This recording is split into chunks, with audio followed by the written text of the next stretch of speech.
J'étais un enfant peureux.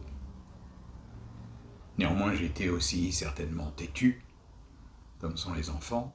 Certainement aussi, ma mère me gâtait, mais je ne peux pas croire que j'ai été particulièrement indocile.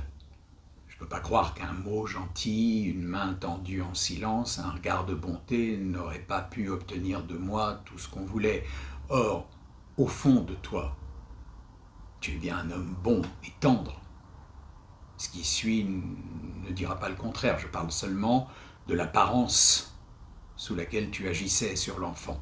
Mais tous les enfants n'ont pas le courage et la patience de chercher la bonté jusqu'à la trouver. Tu ne peux traiter un enfant que selon ta nature, c'est-à-dire par la force, le bruit et la colère. Et en l'occurrence, ça te semblait de surcroît très approprié puisque tu voulais m'apprendre à être un garçon fort et courageux. Tes moyens d'éducation pendant mes toutes premières années, je ne peux naturellement pas les décrire aujourd'hui directement, mais je puis en gros me les représenter en les déduisant des années ultérieures et de la façon dont tu traites Félix. Cela est encore aggravé par le fait que tu étais alors plus jeune, c'est-à-dire plus sauvage, plus vif, plus spontané, encore moins soucieux d'autrui que tu ne l'es aujourd'hui. Qu'en outre, tu étais tout entier pris par ton commerce, que tu pouvais à peine te montrer à moi une fois par jour, et que tu me faisais donc une impression d'autant plus profonde qui ne pouvait guère s'atténuer par l'habitude.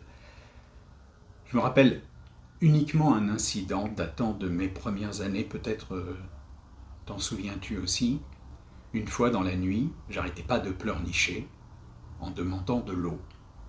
Non pas que j'ai eu soif, mais sans doute en partie pour agacer, en partie pour m'occuper.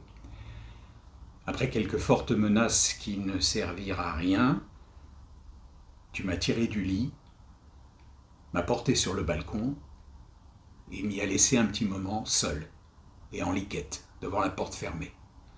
Je ne veux pas dire que c'était une erreur, peut-être n'y avait-il réellement pas d'autre moyen d'obtenir le silence nocturne, mais j'entends caractériser par là tes moyens d'éducation et leur effet sur moi. Sans doute ai-je été ensuite tout ce qu'il y a de docile, mais j'ai subi là un dommage intérieur entre la toute bête et toute naturelle de Mondo et le fait effroyable de se faire flanquer dehors. Ma nature ne m'a jamais permis de faire vraiment le lien.